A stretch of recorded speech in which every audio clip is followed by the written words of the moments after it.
Good afternoon, good evening. I'd like to call our last meeting of July to order. Invocation tonight, I will lead us in invocation, and Councilmember Beatrice Thompson will lead us in respect to the flag. Please rise.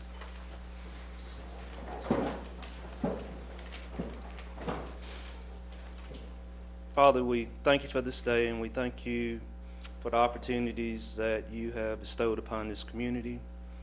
We thank you for our citizens within the city limits of Anderson and the surrounding citizens who make up Anderson County.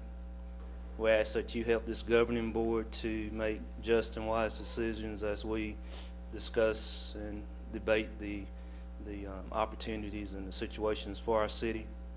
We ask that you protect our first responders as they are going about their duties to protect our citizens within our city limits. And finally, we thank you for all the many blessings that you bestowed upon this state and this nation. We ask this in your name. Amen. Amen. I pledge allegiance to the flag of the United States of America and to the republic for which it stands, one nation, under God, indivisible, with liberty and justice for all.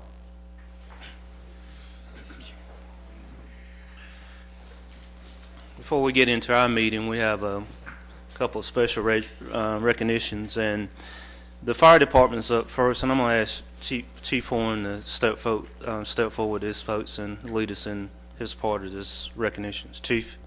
Thank you, Mayor and members of council. We appreciate your time tonight. We do have one special recognition. It's presentation of the Life-Saving Award to Engineer Craig Saxon and Firefighter Reese. I'd like to call them up at this time.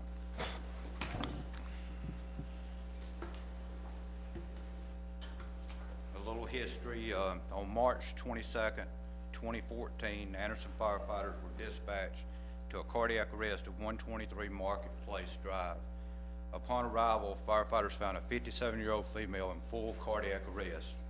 Firefighter Shaw started compressions while Engineer Saxon administered ventilations and hooked up the AED. A shock was administered each time for the first 3 cycles of CPR. The patient eventually regained a pulse and tried breathing on her own. When transported, she had a blood pressure of 134/56. This was directly related to the actions of Engineer Saxon and Firefighter Shaw. It's not often that we get to put a name or especially a face with the awards that we present here, but tonight is an exception. And to present this award, I would like to introduce Miss Sue Reagan and her husband Joe. He's also with us tonight. If y'all would come up. And Miss Reagan is the reason these guys are receiving this award.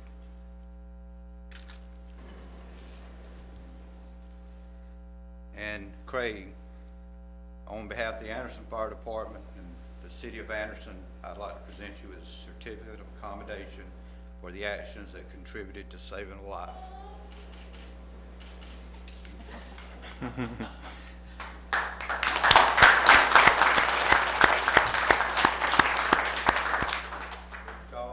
I would like to, on behalf of the Anderson Fire Department and City of Anderson, I'd like to present you with a certificate of accommodation for the actions that contributed to saving a life.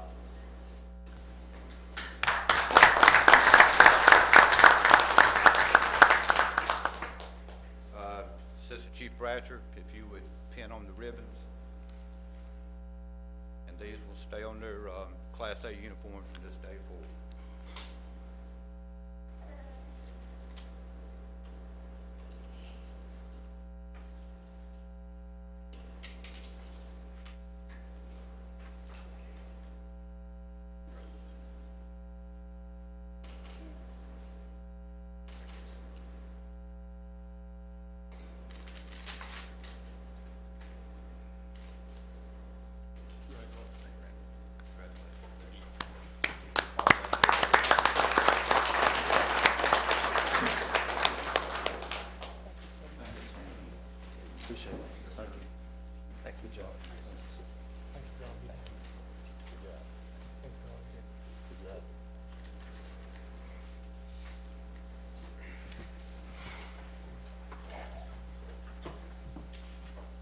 Next up, in regards to recognition, I'm going to ask Chief Stewart to come up and lead us in this part for the police department. Chief. Thank you, Mayor, and thank you, Council, for the time. This is July. It's our annual promotional board time, and we have just completed those boards. So tonight, I'm going to ask a lieutenant, 2 sergeants, and 3 corporals to come forward. And as I do, I'm going to tell you a little bit about these people as they come forward, make their way down to the stage here with me. The first one is Lieutenant Jack Branyon. He started his career in 1993 with Abbeville County Sheriff's Office. October of 1999, he came to the Anderson City Police Department, where he also serves as a firearms instructor and a driving instructor. He's also spent 4 years as Sergeant Patrol and currently is going to be assigned to the detention center. I believe Lieutenant Branyon has some people here with him tonight. His wife, Andrea, if you'd like to stand, be recognized. Also his wife's grandmother, Tempe Moore. Ms. Moore is 91 years old, and the wife of the late William David Moore, who served the police department from 1952 to 1966. Thank you. Also, to make down way to the stage, Sergeant Barrett Ryan. He's been employed with the police department since August of 2007. Sergeant Ryan began his career in the Uniform Patrol Division and also served in Vice and Narcotics. He was awarded the Life Saving Award and directly responsible for saving the life of another person. In 2011, he was awarded Officer of the Month.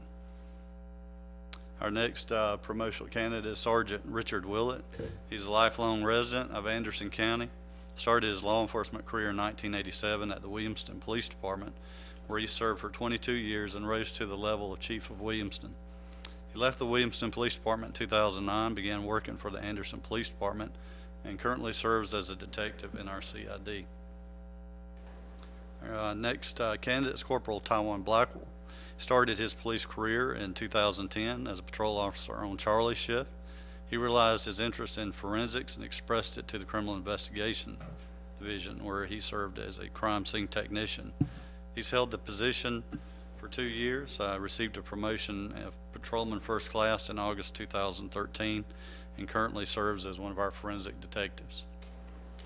Our next candidate is Corporal Jamie Brock. Became a certified officer in October 8th, 2010, was awarded the Good Conduct Medal in 2012, and currently serves on Charlie shift as a certified field training officer. And I believe, Corporal Brock, you have your parents and wife are here.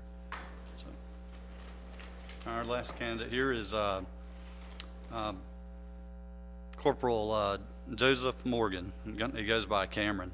He began his police career in Walhalla in 2009, moved to Anderson in 2010 and became a patrol officer on C shift. His first 2 years he received many certifications before moving on to the Anderson Police SWAT team. And under Captain Amon's guidance, he secured a solid foundation as a SWAT team operator.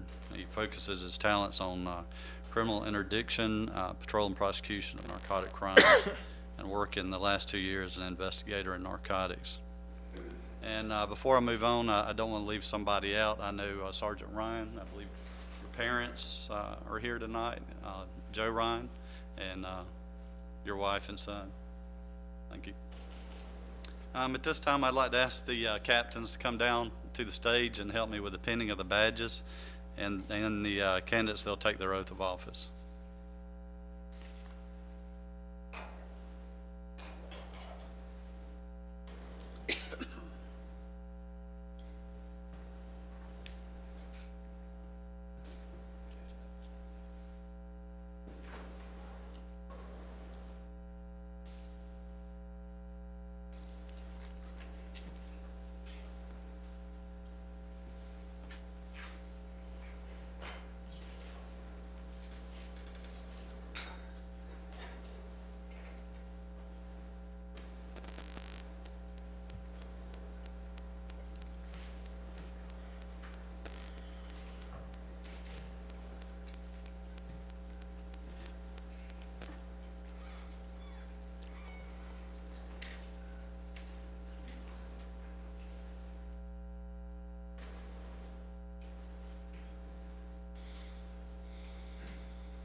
If everybody would raise their right hand, repeat after me.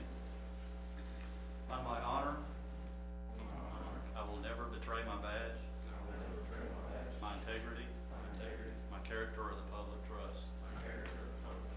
I will always have the courage to hold myself and others accountable for our actions. I will always uphold the Constitution, my community, and the agency I serve. Help me God.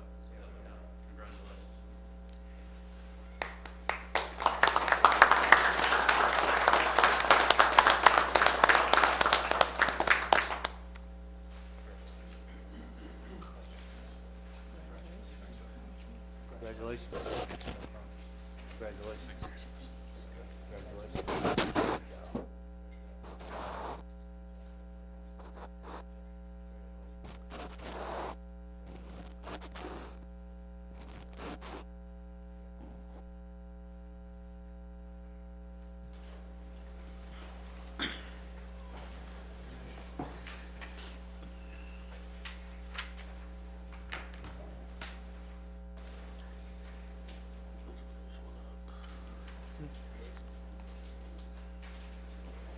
Well, usually for them to go up, somebody has to go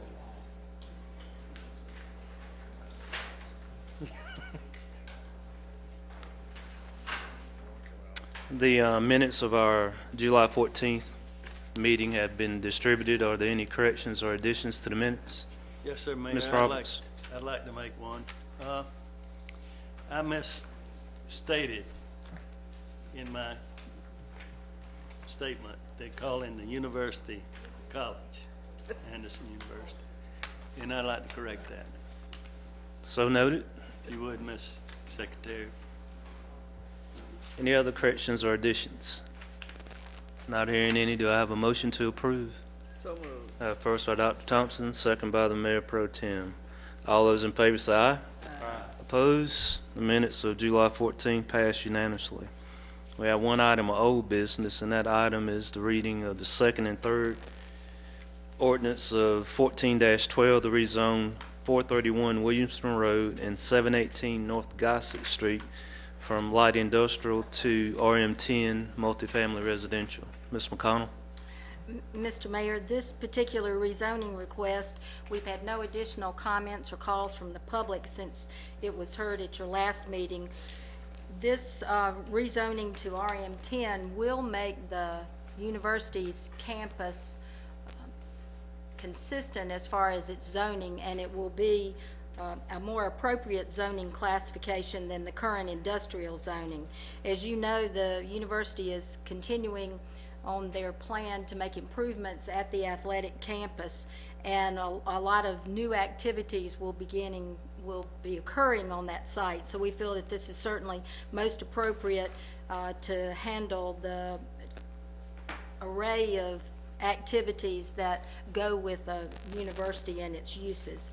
So this will certainly bring the properties into conformance so that Anderson University can meet their expansion needs, and it comes with a recommendation of approval from the Planning Commission as well. So we have no further information to add to this at this time. Good. We had good discussion on it the last meeting, and it passed unanimously on the first reading. Any other comments, questions? You have a representative unless he wants to make. Yes, we do have an AU representative if it is sitting with us with plans, if we have any questions.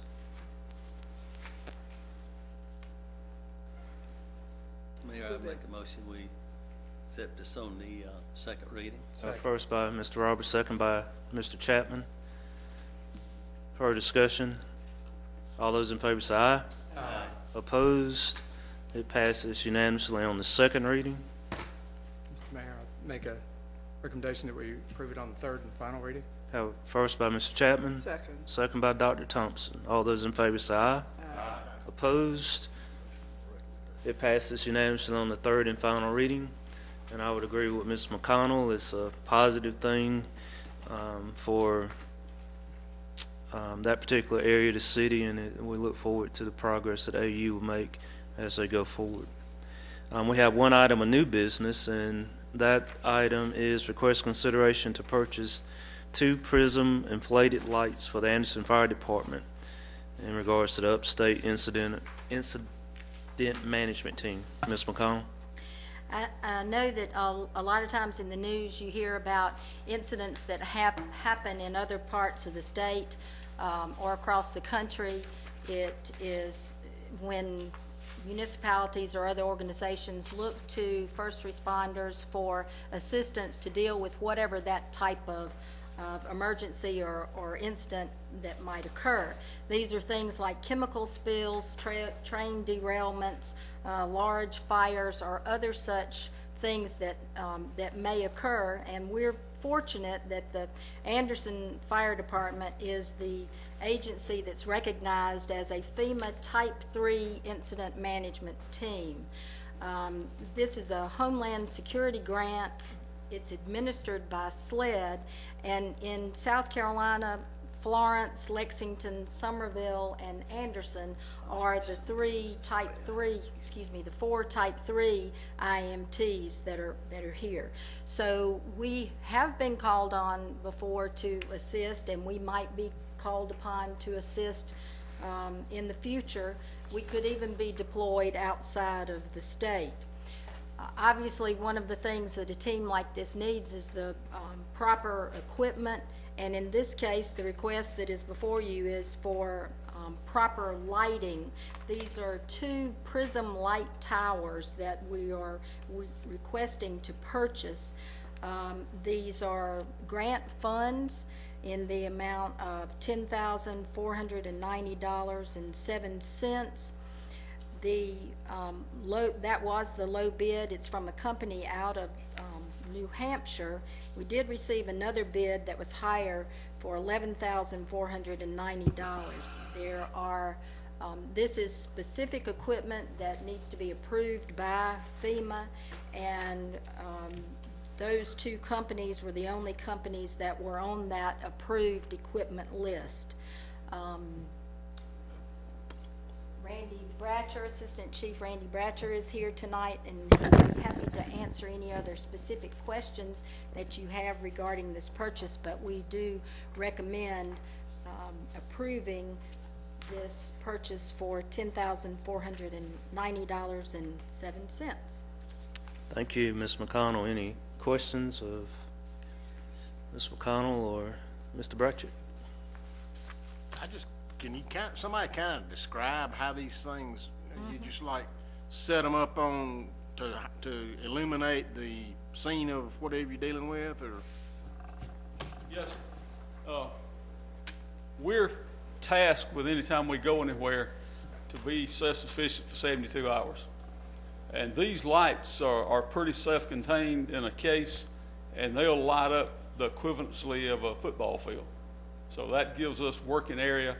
If we go to the coast in a storm, then those people are going to be coming in and expecting us to provide support for them.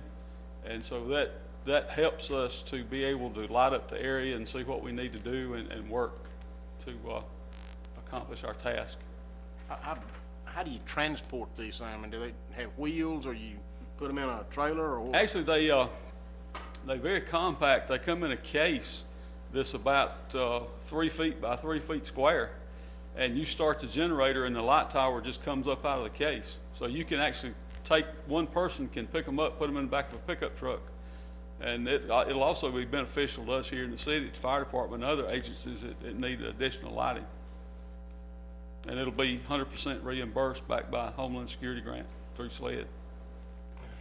Good question. No, good. Dr. Thompson? You mentioned that this was a Type 3 Linda team jurisdiction. Does that mean that these 4 jurisdictions would handle the whole state? Yes, ma'am. There's 4 of these teams in the state.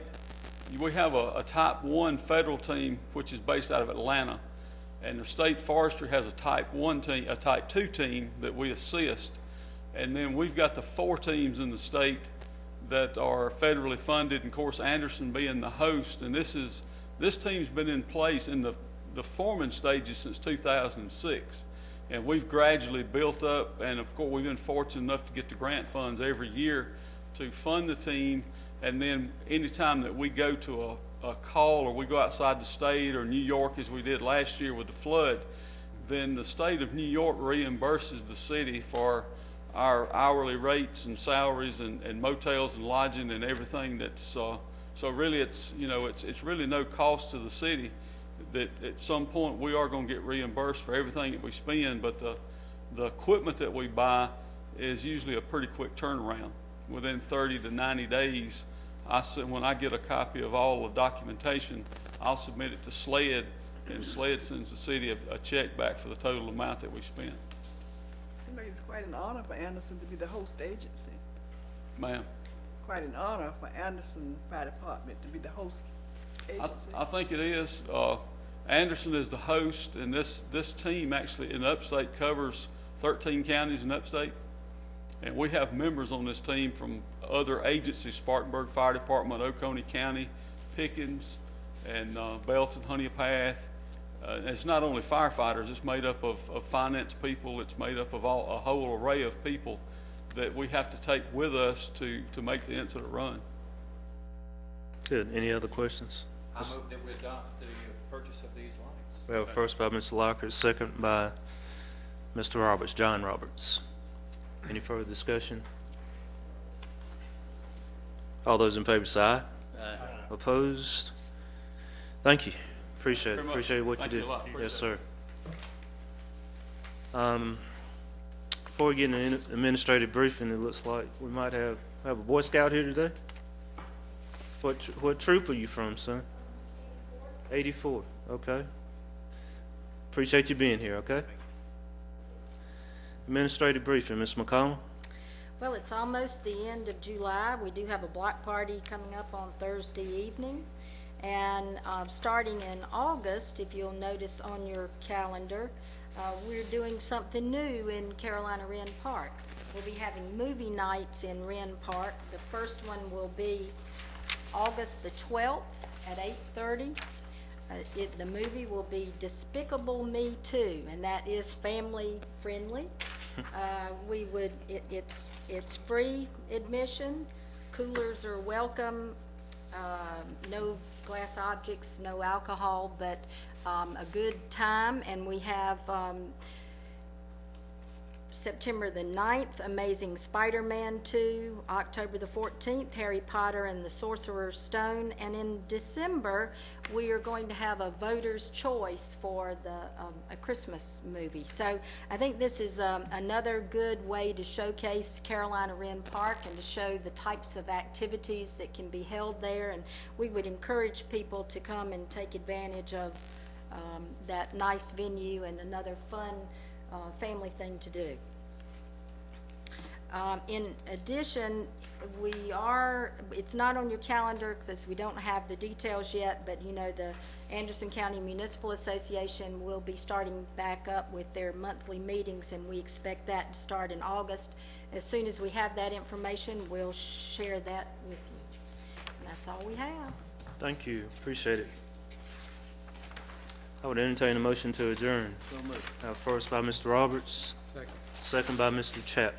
All those in favor say aye. Opposed? We stand adjourned.